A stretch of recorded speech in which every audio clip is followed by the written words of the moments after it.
Hello, dearies. I am so sorry for not getting a video to you guys for a while. And I don't even think I did any last weekend. I know I didn't do any this week, and I've just been really busy. But I have extremely, extremely great news. So you know how my last however many videos I keep promising, okay, I'm gonna find the other missing books. I'm gonna find them, go look for them, whatever. And then I always just seem to forget. Well, I have the fifth one tonight. And that means that we are definitely going to do a reading from The Order of the Phoenix. I'm actually really quite happy that I found it. I wasn't even expecting it. But let's just get right to the good stuff. Sorry that I just totally lost my accent there. I don't know. It's 10:30 here. I am dead tired. You don't even know. I don't even know myself. But I'm like falling asleep here. So I want to do something.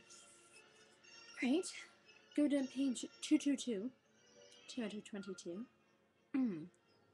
Starting after that little thing.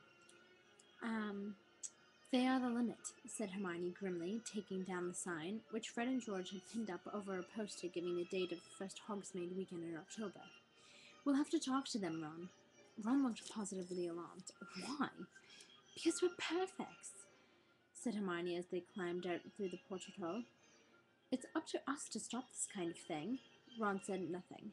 Harry could tell from his glum expression that the prospect of stopping Fred and George doing exactly what they liked was not one that he found inviting. Anyway, what's up, Harry? Hermione continued as they walked down a flight of stairs lined with portraits of old witches and wizards, all of whom ignored them, being engrossed in their own conversation. You look really angry about something. Seamus reckons Harry's lying about you-know-who, said Ron, succinctly, when Harry did not respond. Hermione, whom Harry had expected to react angrily on his behalf, sighed. Yes, Lavender thinks so too, she said gloomily. Been having a nice little chat with her about whether or not I'm lying. I'm a lying, attention-seeking prat, have you? Harry said loudly. No, said Hermione calmly. I told her to keep a big fat mouth shut about you, actually, and it would be quite nice if you stopped jumping down Ron's and my throat, Harry, because if you hadn't noticed, we're on your side. There was a short pause. Sorry, said Harry in a low voice. That's quite all right, said Hermione with dignity. Then she shook her head. Don't you remember what Dumbledore said at the end of term feast last year? Harry and Ron both looked at her blankly, and Hermione sighed again. About you-know-who. He said his gift for spreading discord and enmity is very great. We can fight it only by showing an equally strong bond of friendship and trust. How do you remember stuff like that? Asked Ron, looking at her in admiration. I listen, Ron, said Hermione with a touch of asperity. So do I, but I still couldn't tell you exactly what. The point, Hermione pressed on loudly, is that this sort of thing is exactly what Dumbledore was talking about. You-know-who's only been back 2 months, and we've started fighting among ourselves. And the Sorting Hat's warning was the same. Stand together, be united. And Harry said it last night, retorted Ron.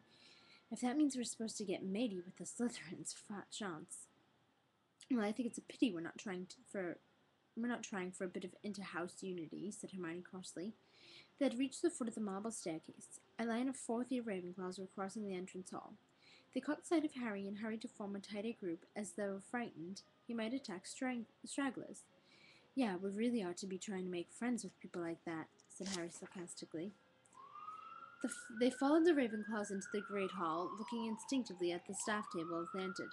Professor Grubbly Plank was chattering to Professor Sinistra, the astronomy teacher, and Hagrid was once again conspicuous only by his absence. The enchanted ceiling above them echoed Harry's mood. It was a miserable rain-cloud grey. Dumbledore didn't even mention how long that Grubbly Plank woman's staying, he said, as they made their way across to the Gryffindor table. Maybe, said Hermione thoughtfully. What? Said Harry and Ron together. Well, maybe he didn't want to draw attention to Hagrid not being here. What do you mean, draw attention to it? Said Ron, half laughing. How could we not notice? Before Hermione could answer, a tall black girl with long braided hair had marched up to Harry. "Hi, Angela." "Hi," she said briskly. "Good summer." And without waiting for an answer, "Listen, I've been made Gryffindor Quidditch captain." "Nice one," said Harry, grinning at her. He suspected Angelina's pep talks might not be as long-winded as Oliver Wood's had been, which could only be an improvement. "Yeah, well, we need a new keeper now Oliver's left. Tryouts are on Friday at 5 o'clock, and I want the whole team there, all right? Then we can see how the new person will fit in." "Okay," said Harry, and she smiled at him and departed. "I'd forgotten Wood had left," said Hermione vaguely, sitting down beside Ron and pulling a plate of toast toward her. "I suppose that will make quite a difference to the team." "I suppose," said Harry, taking the bench opposite. "He was a good keeper." Well, that's all for tonight. Sorry it's not something great and wonderful, but at least I finally got you guys a reading, and I finally got a new book. Well, I found a new book, rather. Good night, dearies.